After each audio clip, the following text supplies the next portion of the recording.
The last thing I want to share with you before, and this is again the introduction, the last part of my introduction, is that when we read the Quran or when we try to understand the Quran, there are some things I want you to deconstruct in your mind, deprogram, get them out of your system. The first of those things is this is a book for knowledgeable people. This is a book for people that have a lot of knowledge, that are very well versed in religion, that are scholars or imams or speakers or khatibs or you name it. That's who this book is for. I want you to let this out of your mind, that when you read the Quran you're thinking, this book is a very academic kind of exercise. Oh, it's a religious, spiritual text. I don't even want you to think about it like that first. You know what I want you to think about it like? You know, when you have a real problem, a lot of us have problems. We have family problems, we have marriage problems, we have problems with our in-laws, but you say that's normal, right? So there's a problem with our in-laws. Some of you have problems with your kids. Some kids have problems with their parents. Friends have problems with each other. Some of you have problems at work. Some of you have problems in business. We have all kinds of problems. And when people have really bad problems, you know what they do? They go talk to a friend. Man, can I talk to you? This thing is really bothering me. And you call a friend and you're on the phone with them for an hour, talking about your problem, right? This is what most of us do. And hopefully people you talk to about your problems are in your family. But for most of us, the problem is the family, so you got to find somebody else, right? And this gave birth to really a gigantic scam industry, even though there are some very legitimate psychologists out there, but a lot of therapists are just crooks. They'll call you over, charge you $350 an hour and say, tell me how you feel. Tell me about your problems. And you'll talk about your problems for an hour, and at the end of that they'll say, do you feel better? I'll say, no, you're supposed to tell me something. I was like, no.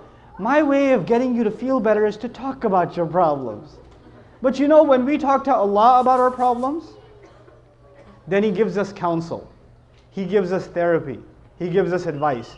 That's what the Quran is supposed to be. When you're having problems, and all of us do have problems, the Quran is supposed to be Allah giving you and me very relevant advice for my life and your life. It's a personal relationship. It's not an academic relationship.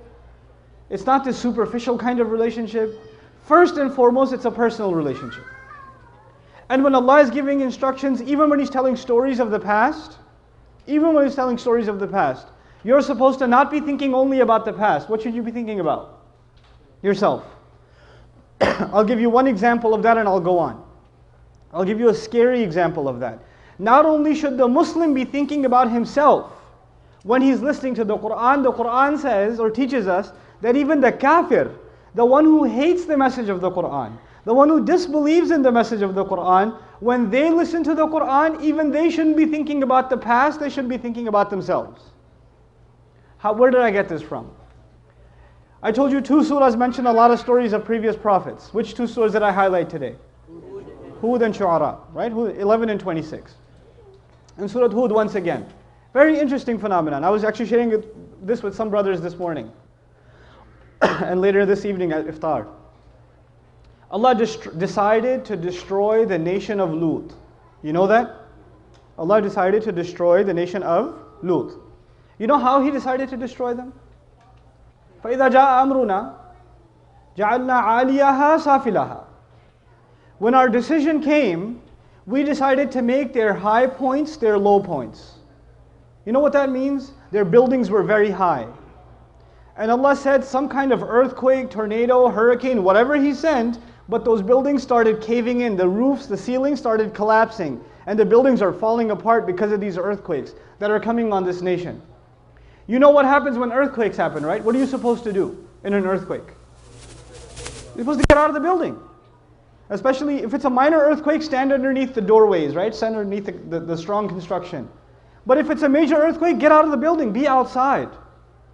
Allah says everything that was high was made low. Not a tree is standing, not a roof is standing, everything's destroyed.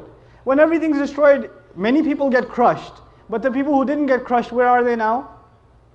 They're outdoors. There's no roof left. This was phase 1 of the punishment. فَأَمْطَرْنَا عَلَيْهِمْ حِجَارَةً مِّنَ السَّمَاءِ حِجَارَةً مِّن سِجِّيلٍ مَنْضُودٍ. He says, then we started raining on them. Now you have no roof left, you have no tree left, you have no shade left. So when it's raining, do you have anywhere to go? No. What kind of rain was this? A rain made of stones. And then he adds the word mambud, which means, and I think you guys in Houston can appreciate this. You ever heard of this thing called flash floods? Right? The rain comes like a slap, like kush.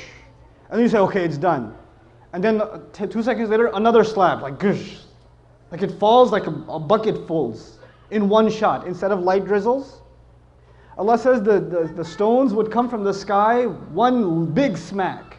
And you would think it's done. Then another layer, then another layer, then another layer. You know, I was giving the younger guys examples because they play a lot of modern warfare or whatever else. It's like, brrr, brrr. It's like that. You know, reload and then again, reload and then again, reload and then again. It kept on coming like that. And then the next ayah tells us something even more scary. It says, musawwamatan. Musawwamatan. Every single pebble had been branded, like it had the criminal's name on it. You know how in sniper fire you target very specifically? Every single bullet that Allah sent from the sky was told, this is who you're going to hit, this is where you're going to hit them. Exact targeting. First Allah brought the targets out of the houses. Because if they were still inside the house, you can't hit them. So first Allah shook the houses and got them out of the way. Now they're outdoors, now the firing begins. The firing squad begins. And at the end of all of this, you know what he says? Of course, what nation did I just tell you about? Lut. And you know who the first people listening to this was? The Quraysh are listening to this. And the Quraysh were listening to this. And to them, this is old history. This is not something that happened that they saw. This is old history for them. Allah says in the same ayah, وَمَا هِيَ لِلظَّالِمِينَ بِبَعِيدٍ. Watch out. For anybody who does wrong, this isn't that far away. For anyone who does wrong, this isn't far away. Who should they be thinking about now? Themselves, immediately. The history lesson became alive for them.